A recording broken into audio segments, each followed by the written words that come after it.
Sino yung pinakamaingay tuwing team huddles? Coach Chod. Nagsasalita palagi eh.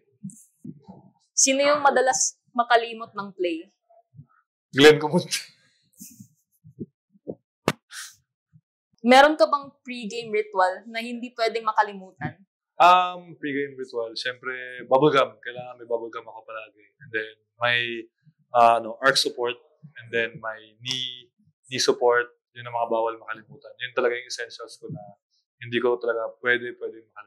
Kasi pag nakalimutan ko yung isa sa mga yun, sira na yung routine, sira na yung bago ko mag-warm up, wala na, sira talaga siya. Anong go-to celebration mo pag naka-block ka ng malupit? Pag naka-block? Ng malupit.